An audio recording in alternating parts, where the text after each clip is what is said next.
안녕하세요, 여러분. 오늘은 K-뷰티의 판도를 바꾸고 있다는 그 기업이죠. 뷰티테크 기업 APR에 대해 좀 깊이 들어가 보려고 합니다. 저희가 받은 분석 자료들을 보니까요. 와, 이 회사가 어떻게 게임 체인저가 됐는지, 그 핵심 동력이 뭔지 궁금해지더라고요. 네, 맞습니다. 오늘 그 얘기를 좀 해볼까 하는데요. 시작부터 숫자들이 뭐랄까 좀 압도적인데요. 2024년 매출이 2년 전보다 80% 넘게 늘고 특히 영업이익은 이게 무려 200% 이상 뛰었어요. 네, 213% 정도 되죠. 와, 내년 상반기 전망은 더 가파르다고 하고요. 도대체 어떻게 이런 성장이 가능한 걸까요?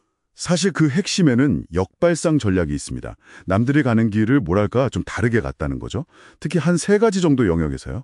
유통, 제품, 그리고 마케팅. 여기서 기존 공식을 완전히 뒤집었어요. 역발상이라 먼저 유통부터 좀 흥미로운데요. 보통 화장품 회사 하면 백화점이나 올리브영 같은 H&B 스토어 이런 오프라인부터 뚫으려고 하잖아요. 그렇죠. 그게 일반적이죠. 근데 APR은 처음부터 자사몰, 그러니까 D2C에 집중했다고요? 네, 맞습니다. 바로 그게 첫 번째 역발상이에요. 아니, 근데 그러면 초반에 인지도 쌓기도 어렵고 비용도 만만치 않았을 텐데요. 왜 굳이 그 길을 택했을까요? 단순히 비용 절감 차원만 본 건 아니에요. 가장 중요했던 건 고객 데이터를 직접 확보하고 그걸 통제하는 거였어요. 아, 데이터요. 네. 고객이 뭘 원하는지, 또 제품은 실제로 어떻게 사용하는지 이런 걸 실시간으로 파악해서요. 이걸 바로 제품 개발이나 마케팅 전략에 반영하는 거죠. 그러니까 고객 목소리가 기획부터 생산, 판매까지 그냥 바로 이어지는 그런 살아있는 시스템을 만들었다고 보시면 됩니다. 통합 밸류 체인인 거죠. 와, 고객 데이터를 직접 쥐고 그걸로 바로바로 움직인다. 이건 확실히 다르네요. 그럼 제품 전략은요? 이것도 좀 독특하다고 들었는데요? 네, 그렇죠. 보통 화장품 회사인데 약간 전자제품 회사 같은 느낌을 주죠. 맞아요. AGR 같은 뷰티 디바이스가 주력이라니. 네, 피부과 시술을 집에서라는 컨셉인데 이게 제대로 먹혔어요. 이 전략은 약간 그 면도기, 면도날 모델 아시죠?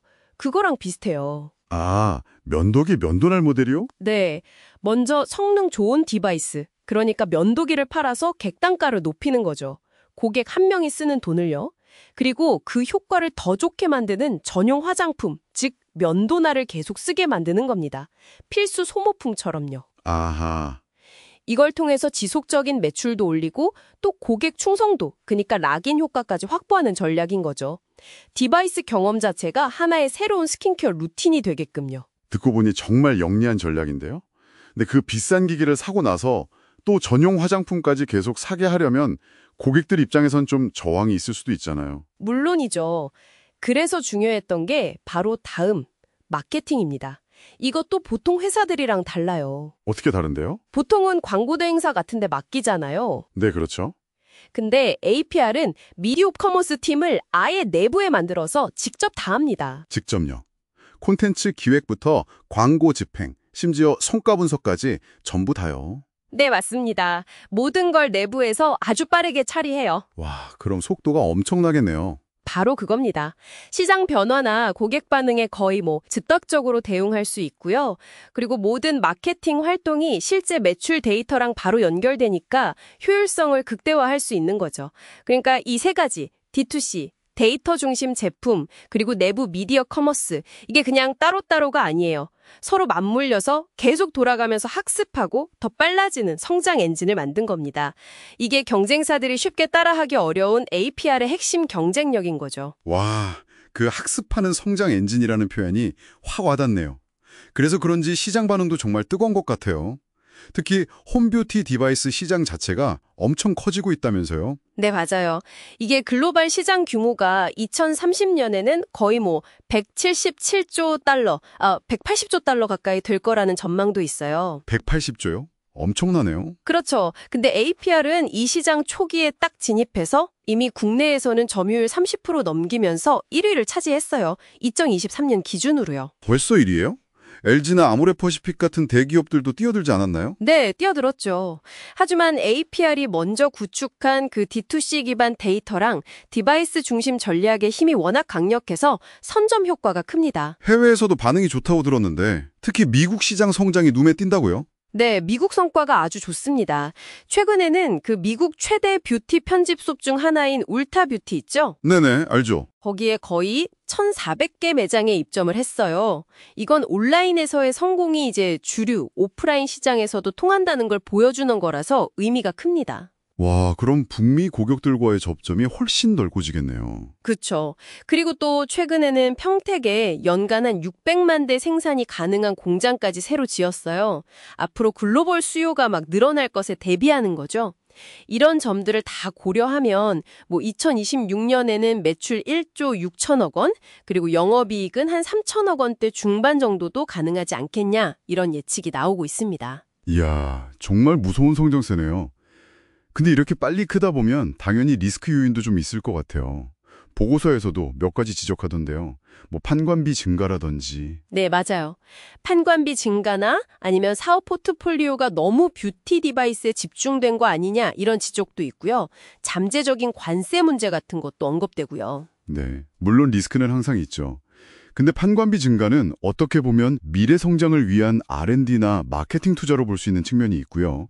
사업 집중도 선택과 집중 전략의 결과로 해석할 수도 있습니다. 핵심 역량을 강화하는 거죠. 관세 문제는요? 관세 리스크도 D2C 구조 자체가 중간 유통 마진을 줄여주니까 어느 정도 완충 효과가 있고요. 또 미국 외에도 일본이나 동남아, 중동 같은 다른 시장으로 계속 다변화하고 있어서 위험을 좀 분산할 여진이 있다고 봅니다. 그렇군요. 자, 그럼 정리를 좀 해보면요.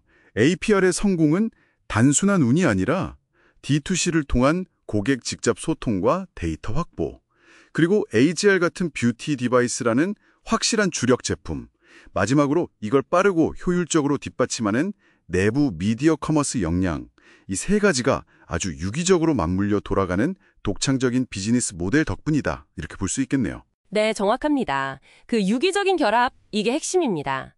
단순히 좋은 작품 하나 만드는 걸 넘어서는 거죠. 그럼 마지막으로 여러분께 이런 질문을 한번 던져보고 싶습니다.